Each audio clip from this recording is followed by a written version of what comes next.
Hi, and welcome to the podcast. My name is Michael Yon, and this episode is on reincarnation. So, welcome again, Kuntarkis. And yes, tell us about reincarnation. Well, Michael, I believe reincarnation is one of the most interesting subjects on any form of spiritual matter. A lot of people today have heard the word reincarnation. They may even think in their own minds or their own human brain, well, what is the word reincarnation? All they would say is to reincarnate.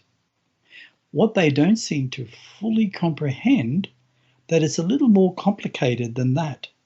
And remember, Michael, when we spoke about the wheel of life, most people believe there is only one wheel of life on this planet. Like it's in the spiritual matter and there's only one of them. But in reality, there are hundreds of thousands of wheels of life. And each of us choose which wheel to reincarnate. And that's a constant flow in every reincarnation. So, can you just clarify what you mean or what it's understood to be the meaning of Wheel of Life? The wheel of life is like an energy. And within that energy, you could say it's like a dimension, like a realm. That energy houses a specific amount of spirits that reincarnate over and over again in a particular group. And there are thousands upon thousands of these energy, let's say grids. When we pass over by taking our last breath, we enter either the astral world or the spirit world. And when it's time for us to elevate and to reincarnate, we end up in that pool, that energy flow that represents our energy flow. It's like attracts like. And we then choose the family, we choose the mother, the father, the brother, the sister, however we decide to incarnate. And once we have chosen that and we incarnate, then we are back on the wheel of life. But while we are in spirit world or the astral world, we are learning to let go of what we already created in that life we just ended. I see. And so there could even be like several wheels of life on Earth because are you saying people are connected to similar people and they go similar paths, like they're in groups, like soul groups, kind of like they're. Yes, yes. Let's just say there's 100 spirits that formulate within that one grid of energy, life after life after life after life, depending when they perish. They will stay in that group and they will become the father, the mother, the son, the daughter, the uncle, the grandmother, the friends, the work people, and they learn. They are learning specific lessons of life, physical life. Once they complete that learning, they can progress beyond that and they can enter other grids of energy for higher learning, for a better life, because they've learned to let go of the karma, especially negative karma, that they've created. One of the sad parts, I think, of the totality of human existence over the last 928,000 years that I believe many human people do not fully comprehend. The amount of karma that has been created by everyone that incarnates on this planet is massively horrendous. And each of us are responsible for some part of that, whatever it may be. And we need to work on that and to forgive and let go. And once we learn to understand the flow of life from emotion to feelings, we actually become self-aware in our own understanding of spiritual knowledge. Spiritual knowledge is also one of the most important aspects of growth. Without it, we simply live to logic and we don't seem to go beyond it, and we stay as ignorant as ever. And we also have this ignorance about us that we are so superior to everybody else. I have met so many people that try to belittle others because of their position or their wealth or their knowledge. And what they don't seem to understand, we are all on some wheel of life, learning all the same lessons. And we need to dissolve our egotistical attitude and grow in self-awareness and become feeling beings beyond our stupidity of emotion. I see.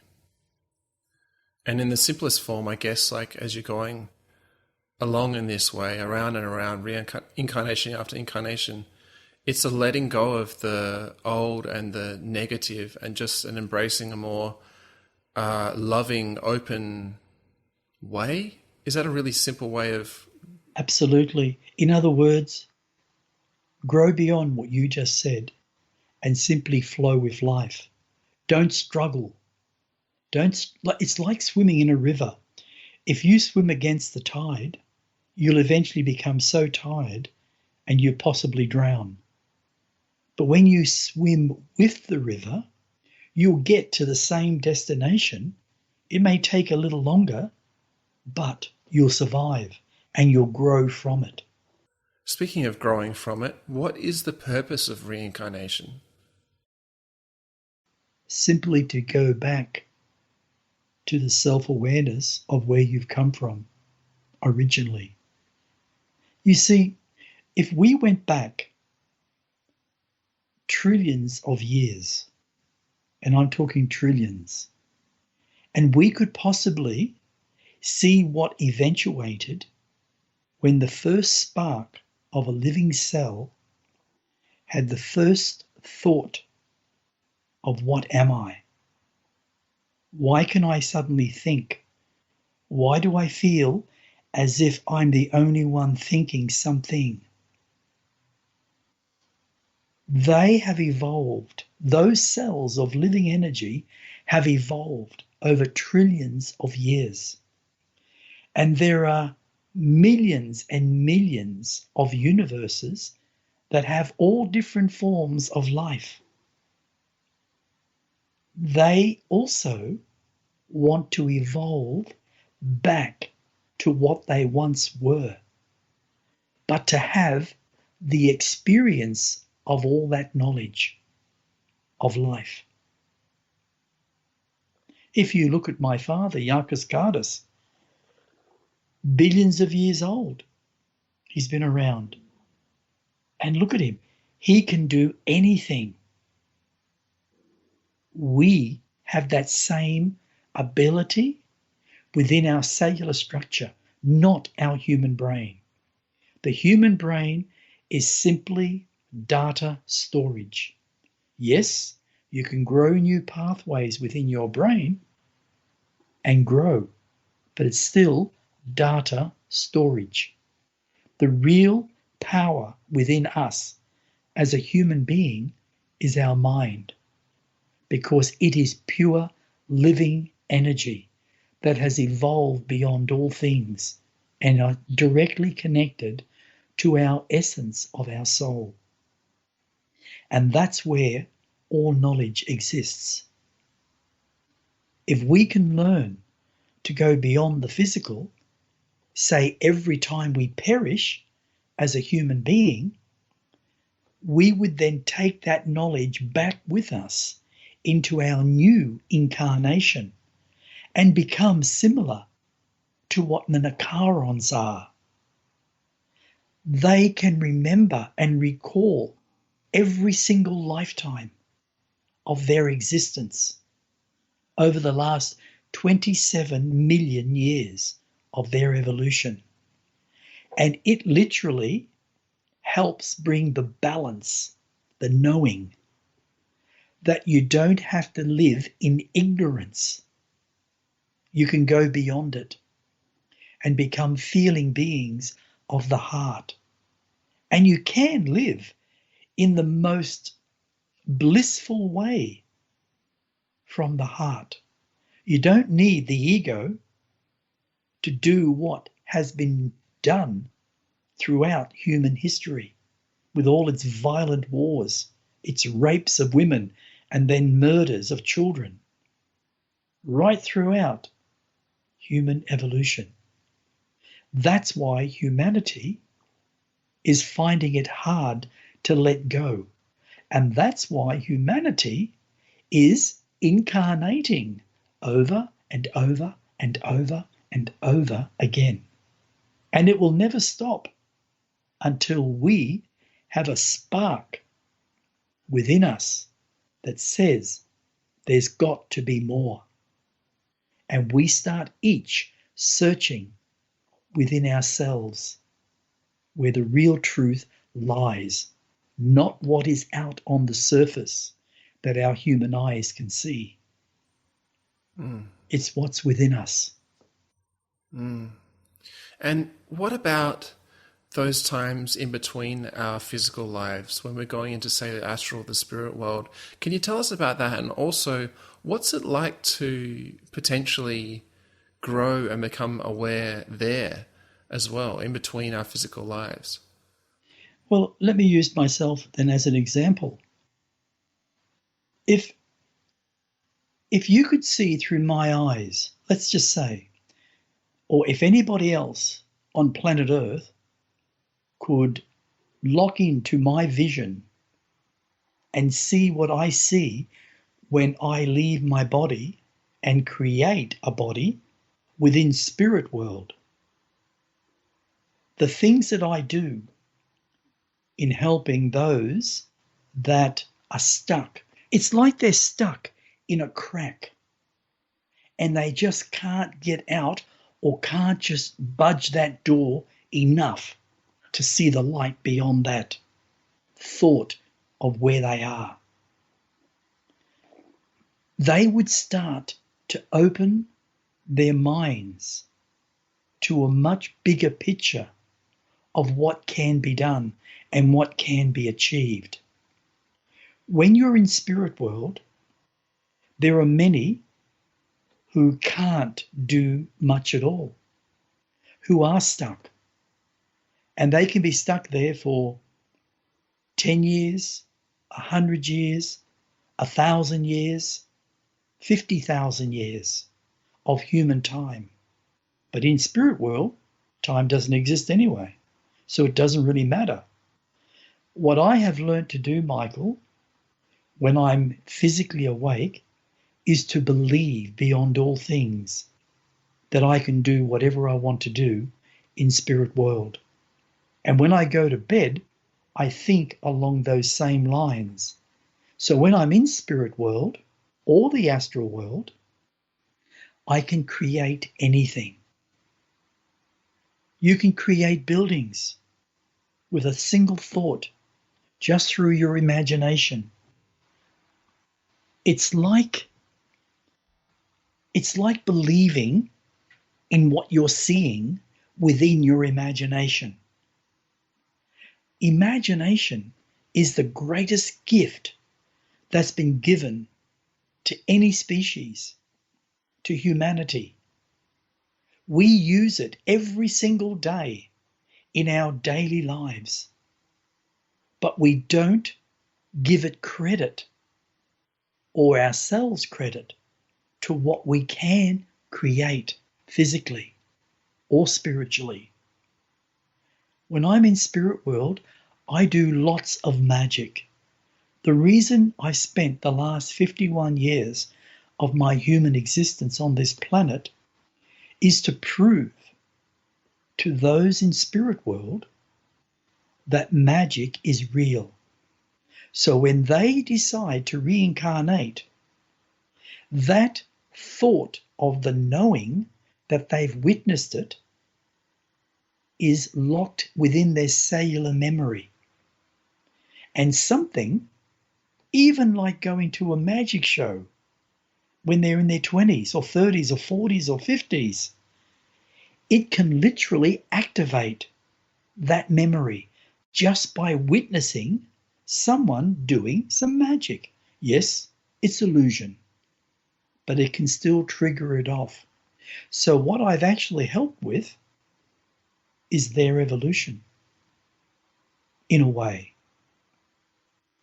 That's important. And that's why magic through imagination is very, very important when you enter spirit world. So you become limitless.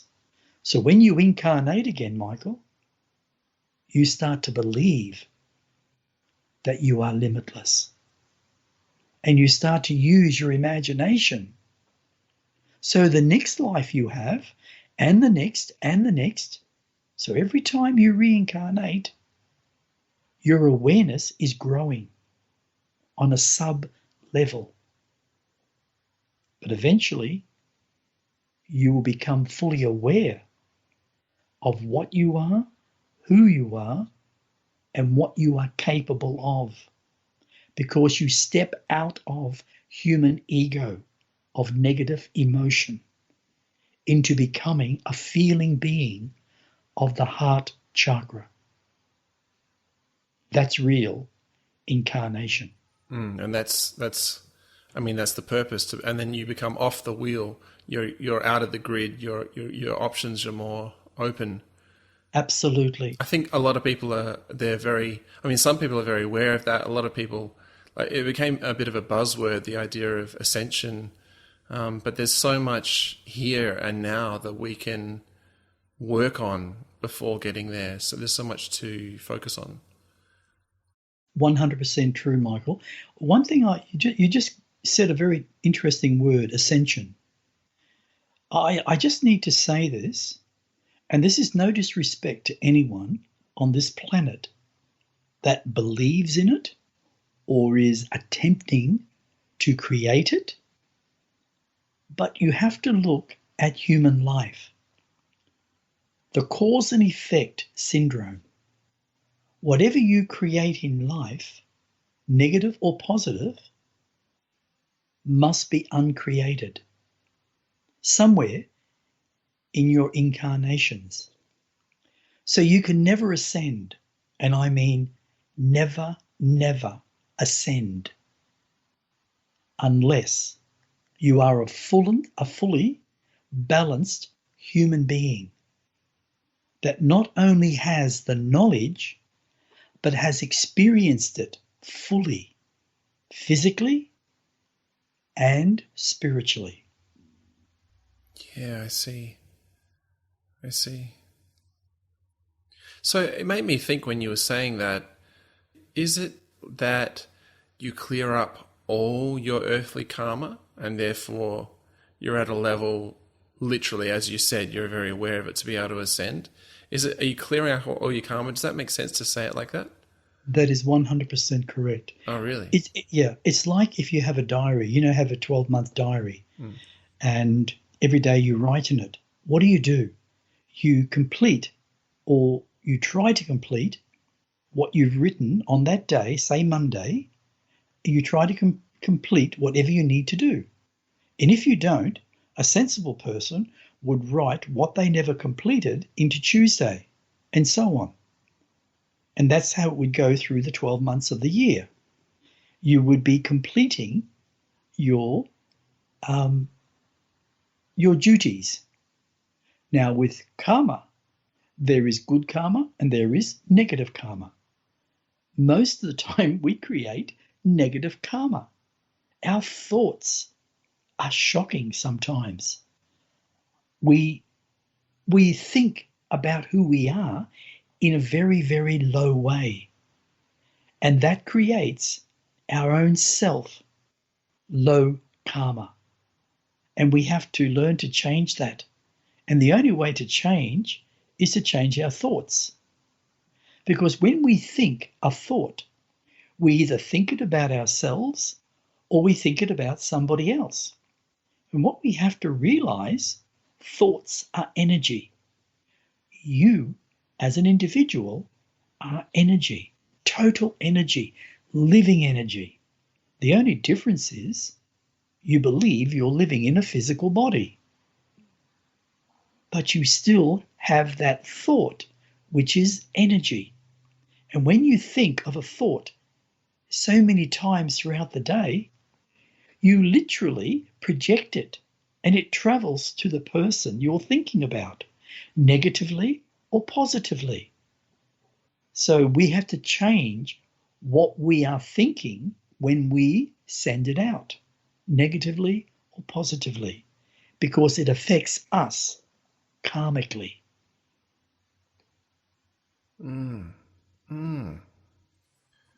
Wow. And does that what is it like coming back in the next life and the next life after having, for instance, thought those kind of thoughts about ourselves? Can we actually come back the next life where we're even worse off because of how we thought about ourselves the life before? Yes. Normally when we create lots of, violent acts throughout, say, our current life, and we may even say fought in a war and we've killed, probably dozens of people. That is a negative karma. Doesn't matter about your righteousness. That's just a load of rubbish. Think that you're fighting for the right country, the right religion. That is really low thinking.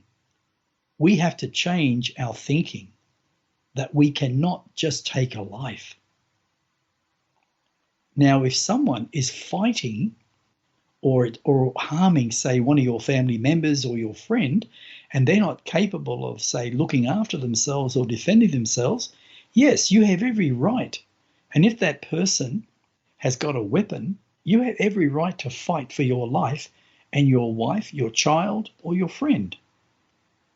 But when you go out senselessly to fight a war from some dictatorship in another country because your government or military says so, that is a negative karma, no matter how you look at it.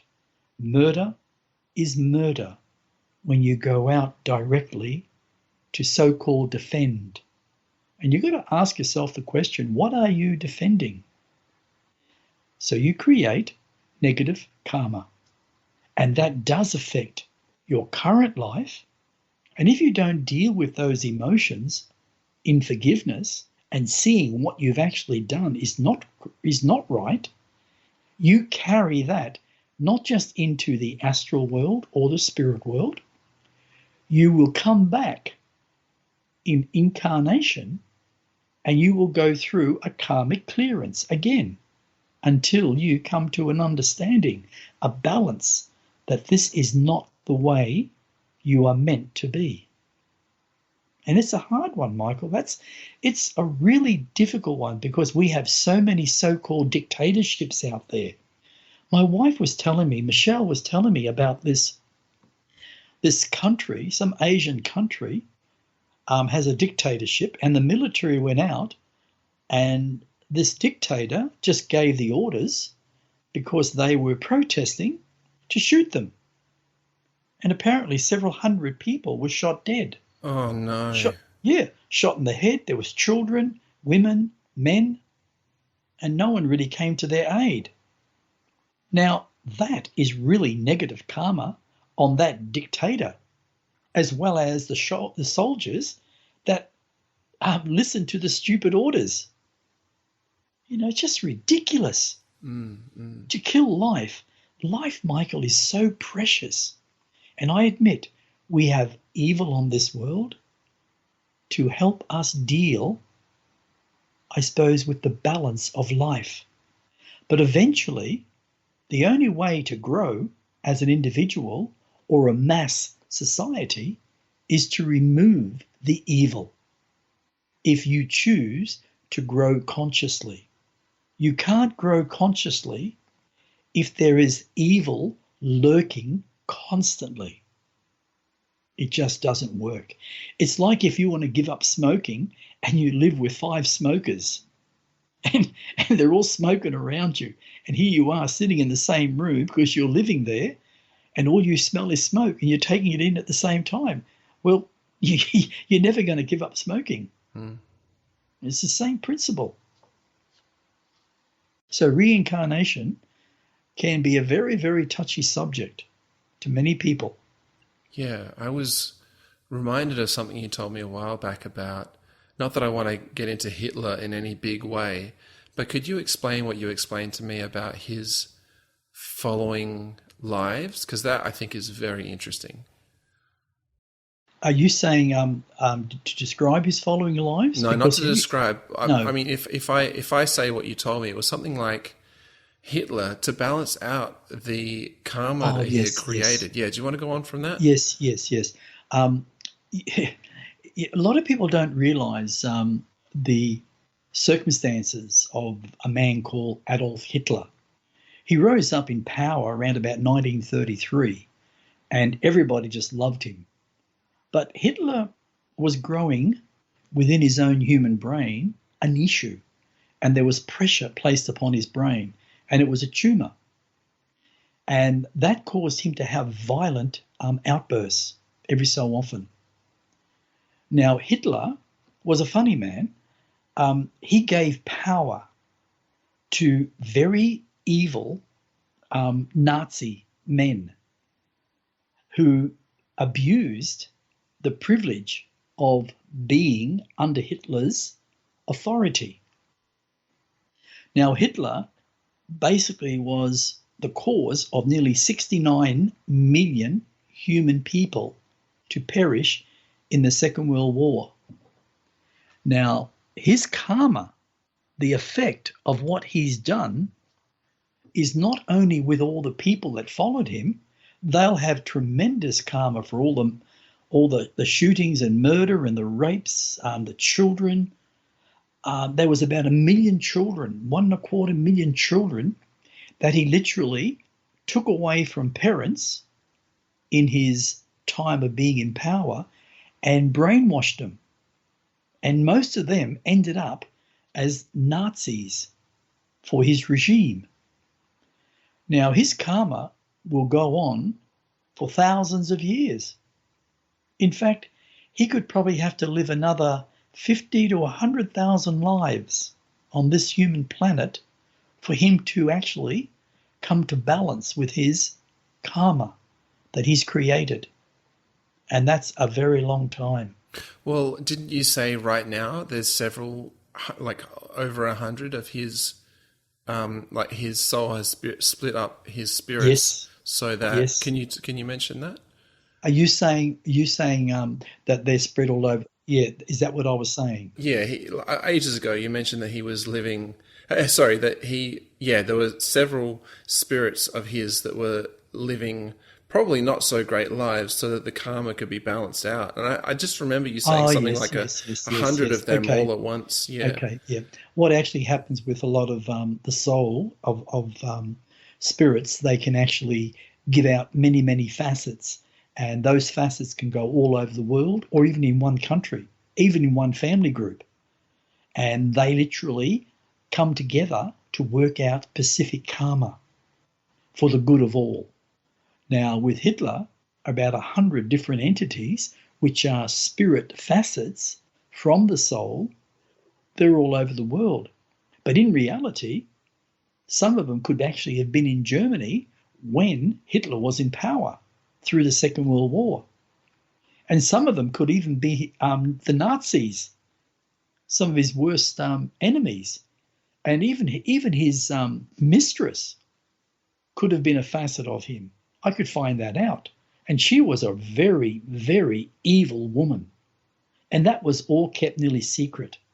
What she used to do was, oh, oh dear, it's. I just don't understand how certain people can do such cruelty to other people for no reason whatsoever, for their own lust or their own stupidity. But that's basically, with all those entities out there, he can work his karma to a more balanced, I suppose, a way of life to improve, say, what he has created negatively, to try and balance it out in a more positive way in a shorter period of time. Right. And that's overseen by the soul. It's overseen by the soul of all those facets, yes. Yeah. Now, the funny thing is with Hitler, just so you understand too, with his incarnation, he was to, what's the word? A catalyst. He was the catalyst to unite humanity. But the sad part, it was in such a horrible, horrible way that so many people had to perish to try and bring the world together to destroy some form of evil like Hitler. Yeah, I see what you're saying. Yeah. And what's even more sad, Michael, over 100 and something, I'm not sure of the exact figure, but I think it's about 170 or about 140, between that. Could even be 147 or 174. Nazis, including their families, were taken to America. They signed agreements with America just after the war. So they could literally live in America and create technology for America. Mm. And even Hitler's children, 2 children, I think it's a boy and a girl, were taken by one of the Nazis with a family to America, and that's where they live. Not under their name as Hitler, I don't believe, but to live there. Mm. And they would create facets, and the genetics within Hitler would be within the children, which could cause also problems. And that's the other thing about genetics. It does create karmic problems through every single generation because we pass on the negative aspects of violence, control, domination, Stress. disease onto our children. And then they start to live and experience a lot of the characteristics of what's been passed on through their own experiences as a human being. And it literally follows them through their lifetime. And then it goes on to their children and their children, because no one has ever looked at resolving those negative emotional issues. I mean, I'll give you an example very quickly. I know someone that was sexually molested. A male was raped by another pedophile. And that person has never looked at their emotions. I think it's around about, if I remember correctly, probably now about 30, 31 years. They can pass on all those emotions if they have children.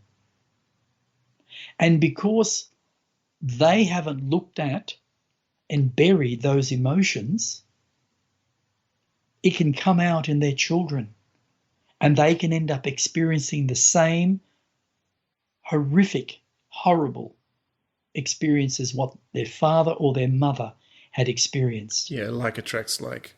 Like attracts like. And that's the sad part of human karma. We have to look at it from every incarnation we have so we can start to pass on positive genetics. So it changes the negativity down the line from generation to generation. Mm. And again, that's what incarnation is all about. If with incarnation, if a spirit that's reincarnating again and again is actually going backwards, is actually kind of getting worse over lives, what does maybe the soul have to do with bringing them back in line? A lot of the times the soul will, even through children, when that person has a child, they'll send out another facet so the child is born through them, so the parent learns to see how the child acts in a loving way.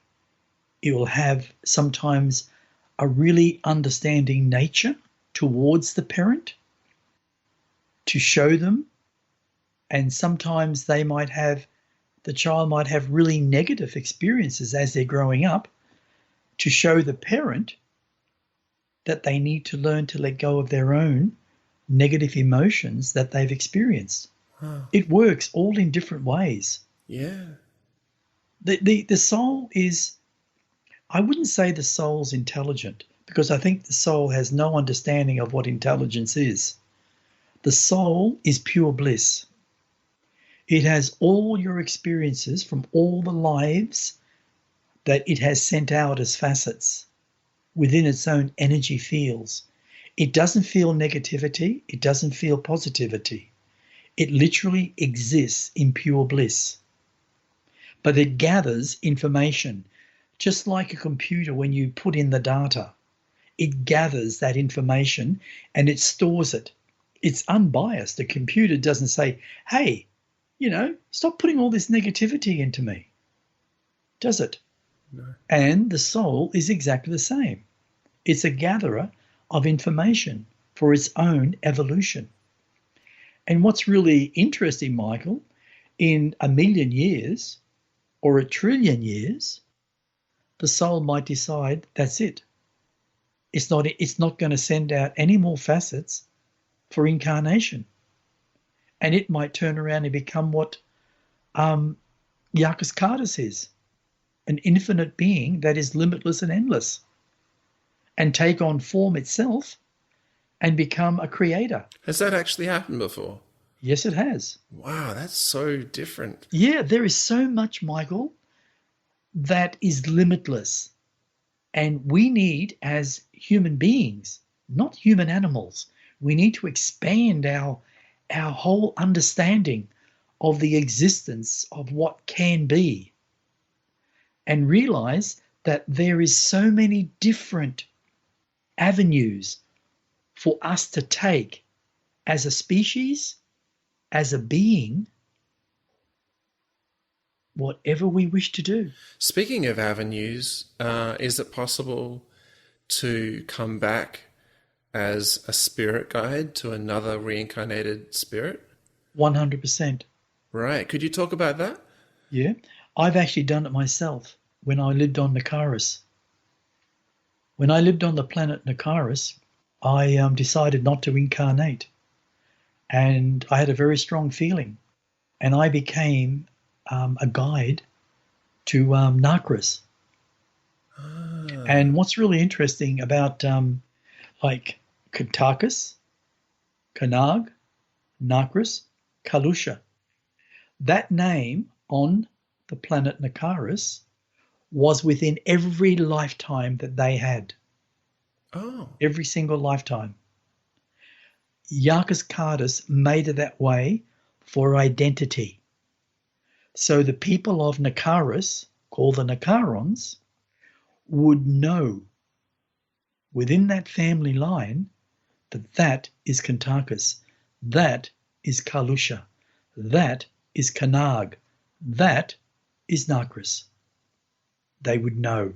It was meant to be, because that's the way their thought consciousness grew in self-awareness. It had nothing to do with talking about the trivialities of life in everyday's conversation. It had nothing to do with going down to the gym, training, and talking about Fred, that he's really a nice looking guy. I'd love to be able to be with him. It had nothing to do with trying to form wealth. It had nothing to do with I need to buy a house, I need to buy a car, I need to get a wife or a husband, I need to have children, I've got this desire. That type of thinking was never a part of the Nakaron race. They believed in the spiritual aspect of self-growth and self-awareness.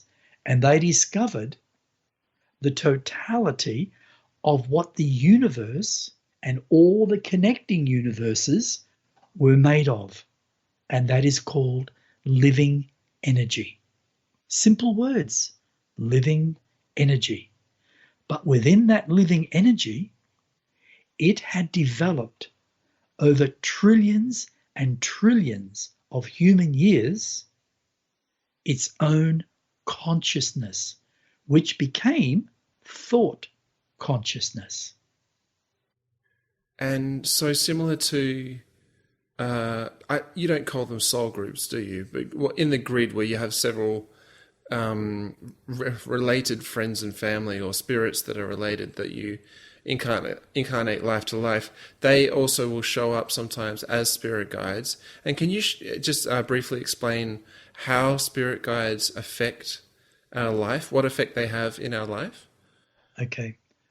There are some spirit guides that only come in every so often to guide us, communicate.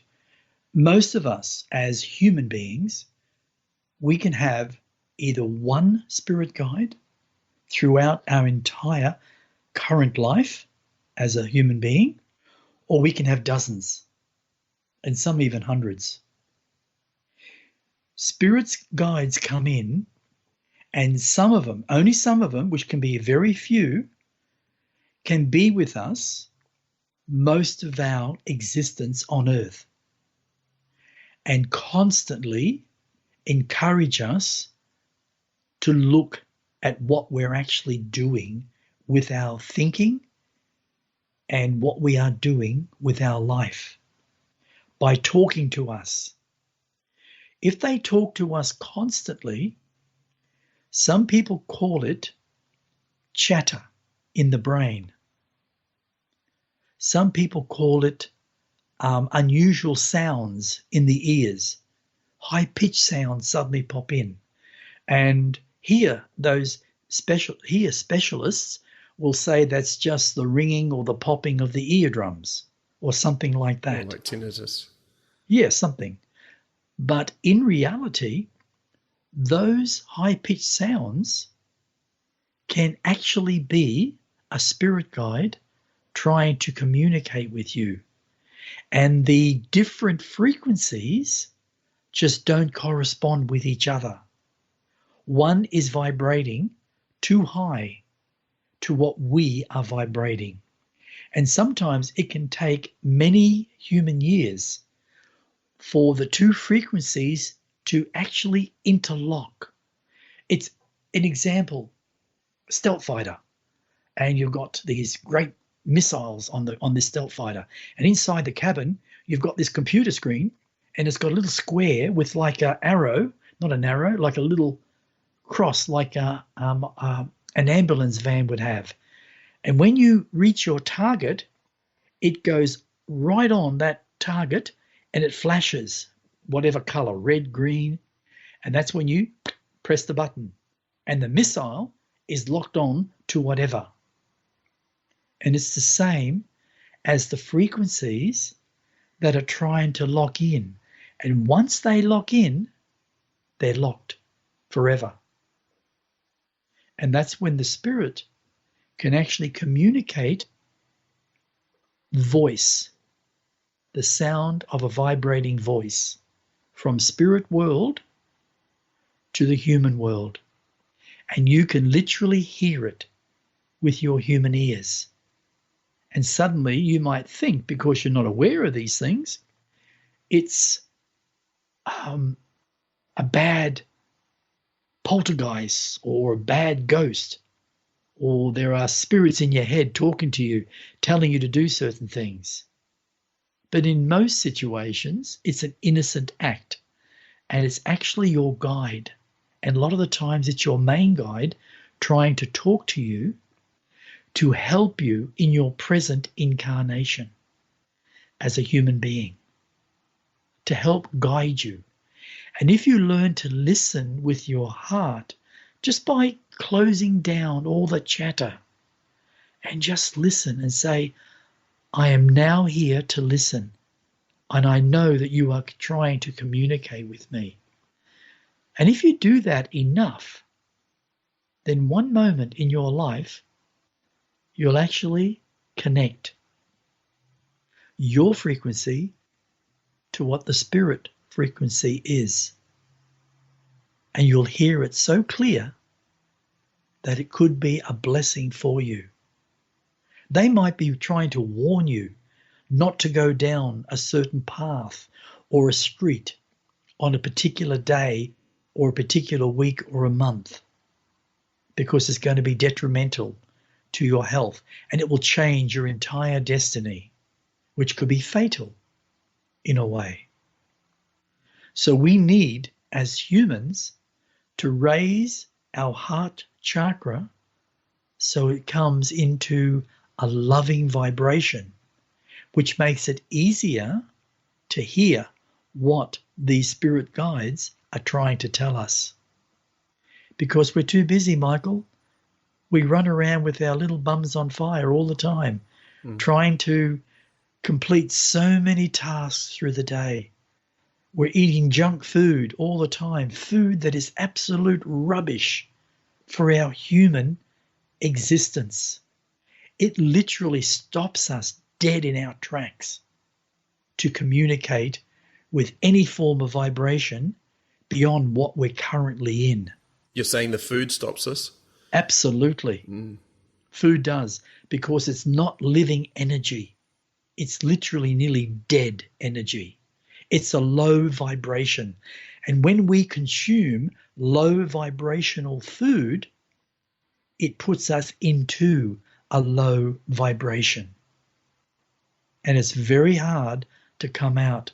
Now, I knew a woman and a man. They were husband and wife. They came to me for a consultation probably about 32, 33 years ago. And they said they are both unhealthy. They want to change and they want to know what they can do. So I explained a lot of things to them over a 2-hour period. And the first thing was to give up their drinking, because they loved to party. They drank too much. One of them smoked. The other one inhaled the smoke. She had a coughing spree every so often. That was because of taking in the smoke from her husband. He smoked before he went to bed in the same room. And it caused all sorts of allergies, even for their children. So they decided to take up a challenge that I gave them. And I said to them, it's entirely your choice. If you can do this for 3 to 4 months, it will change your life. It will change your thinking towards yourself and towards your husband or wife, towards your children, towards your friends, towards your work. That really got them going. And they did. They became full-on vegetarians for that 4 solid months. And when he rang me after that, he said, "Thank you." I said, "How did you go?" He said, "Fantastic. My wife and I are going to stay vegetarians." And they did, because they moved away, and they'd moved actually to New Zealand.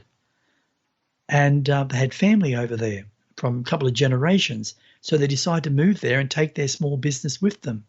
But they stayed for years and years and years, as long as I knew them, full-on vegetarians, and so did their children. And they became so happy within themselves, they lost all their old friends, because their old friends couldn't stand them trying to change. They wanted them to stay like them. So it made their life feasible that they drank and smoked and ate garbage food. But they didn't. They changed. And it changed their friends. Change their future incarnations. Absolutely. 100%. It changed consciously. Every lifetime will come after that, because it's already imprinted in their cellular memory.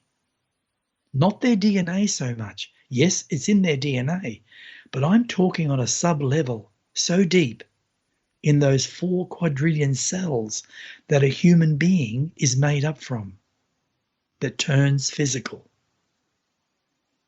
That's what needs to be changed. When we change our thinking, Michael, we change our existence, and we change our karma, and we change our reincarnation. It becomes more positive, and more positive. But when we live the same attitude and we live in the same earthly habits that are negative from one lifetime to the next, we create our children into that same existence without even knowing we're doing it. And if we do know, then we should be ashamed of ourselves for doing it. Excellent. Is there anything else you'd like to share about reincarnation? There's a lot, Michael. There is so much more to reincarnation. I just don't believe that people should be inundated with too much. I think people need to sit in a quiet place every so often and listen to sensible knowledge that can help them in their present life and knowingly in their lives to come, because it plays a very big part. And not many people talk about reincarnation in a deep way. They gloss over it, or many will say, no, I don't believe in it because God says we're going to die and eventually we'll be buried and he'll come one day and take us out. There are still people that believe that today. I'm not going to say it's sad. It's just the way it is. Because everything on this planet has a purpose. And the purpose is when we are ready to make a conscious change in our thinking, our evolution, we will let go of what is no longer needed and move to something new to gain more knowledge and eventually more knowledge, and keep going. And one day, in the long, long future, we're going to see the reality that spirit world and the human world will come together. Spirit will literally be able to walk amongst us and we will see them. All of us. Because all of us will have grown in self-awareness and our self-consciousness. And we'll help each other. That's cool. It's a pretty wild thing, really, because people are going to say, you've got to be kidding me. That'll freak me out. That's already happened at Nakaris, right? Yes. They see those that aren't incarnated, they're just walking around as spirits and spirit guides or whatever else. They see them because they're aware enough to see that. That's true. Wow. They only have to think it and it'll open up that vibration. They don't see it all the time. They only have to think it because their consciousness is so balanced. And yet they would not say to you that I am superior to another race. They would never say that. That's not in their way of thinking. They might turn around and say, I have a different understanding of knowledge. That's all. I'll give you an example of what happened to me a few nights ago. I was laying in bed doing my affirmations, and I meant to do my affirmations while I was training, but I didn't, so I did them in bed. And as I was doing them, I was speaking about the light, living energy. And suddenly I looked, because my eyes were closed, and I could see this darkish type shadow coming towards me. And a face appeared, the most strangest face, actually. It was pointed, like from the side of the head. It sort of narrowed right in with a very sharp nose and two very beady eyes, with very long, untidy, it looked like dark hair that was netted or I don't know, I can't describe it. And it had like very dark clothes on itself, very full in the clothes. And it looked straight at me, these eyes. And I looked at it and I said, "Yes, I've been waiting for you to come and see me. I have felt your presence for a long time. You are horrified that I stick to the light because you have been trying to influence me, but you cannot.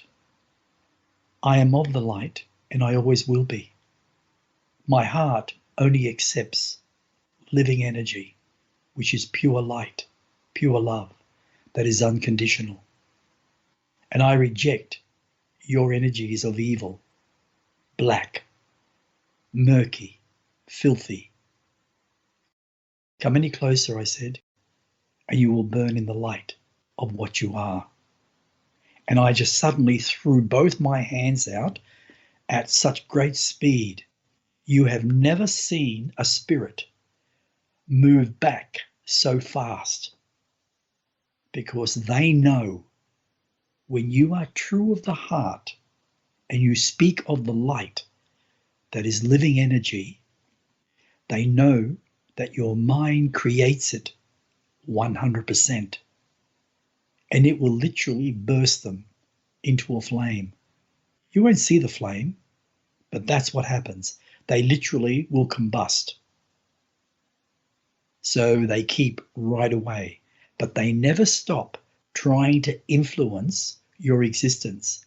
Now, in some reality, there are many, many negative spirits in the astral, and they do prey on physical people, especially those that are weak-minded and those that are susceptible to sickness, because they are easy to control and manipulate their energies of thought. And what they do to exist within the earthly vibration, because it vibrates at a different frequency, they actually break into your aura and they literally feast on your energy. And that's why people become sicker and sicker, and some die, not knowing why. But they also at the same time can influence your thought consciousness to become in a negative way, which influences your present incarnation and even into your next. And that's why I say to people, try truly to believe in the light of all that is. When you put your hands on your heart and you say, "I am connected to the center of my soul, my heart," and I call upon my heart chakra to bring forth the light, which is living energy, to surround my being, that I am in a force field of protection in every moment of every breath, and anything that is of a negative vibration will automatically dissolve now and never return. When you say something like that with meaning, that is the knowing that the light works. But if you say it as a joke and say, "Yeah, I am light. Yeah, I send light there and I send light here," that is just a stupid game. There is no power in that whatsoever. When you see a healer doing a cleansing and they smoke, or they're a heavy drinker, or they're sick, nothing's working. It just does not work. And it can affect you in your current life as much as your next. And that's why it's so important, Michael, for every single person who wants to grow consciously and their children to grow consciously, to work only in the light and change some of their lower earthly habits into positive ones that allows them to grow consciously. Now, your question. Thank you. What about the reincarnation of animals and insects and such? There is, okay, in the human world, you have the astral world, you have spirit world. There are, as I've said to you, thousands and thousands of different levels of thought consciousness within those realms to grow from consciously and then reincarnate back into another existence, depending on how long it's going to take. That energy of you being a spirit comes from your soul. Your soul gives you the ability of free will, which gives you the ability to have thought consciousness, which gives imagination as your greatest gift. When it comes to any form of animal, no matter what it may be, especially if it's a carnivore, they do not have thought consciousness. They have pictures. They see pictures and they can remember.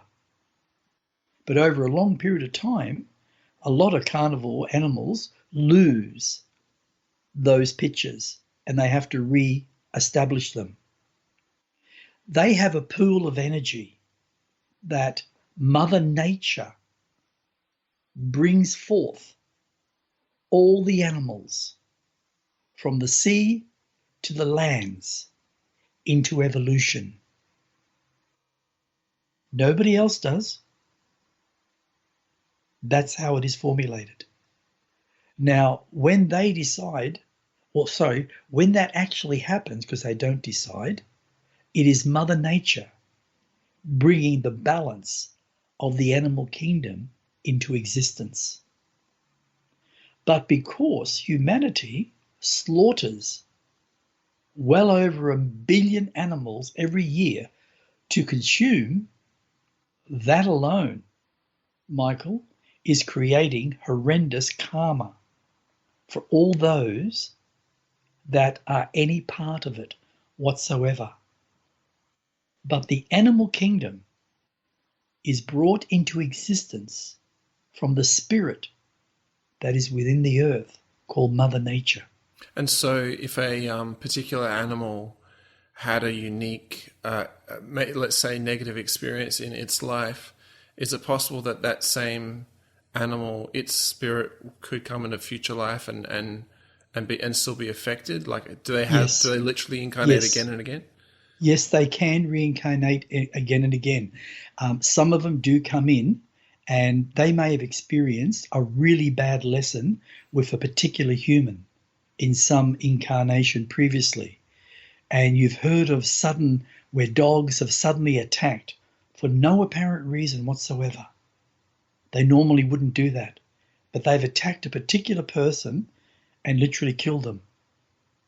That can be a karmic debt, yes. Wow. Because energy, Michael, is energy. And everything, no matter what it is, must be brought back into balance.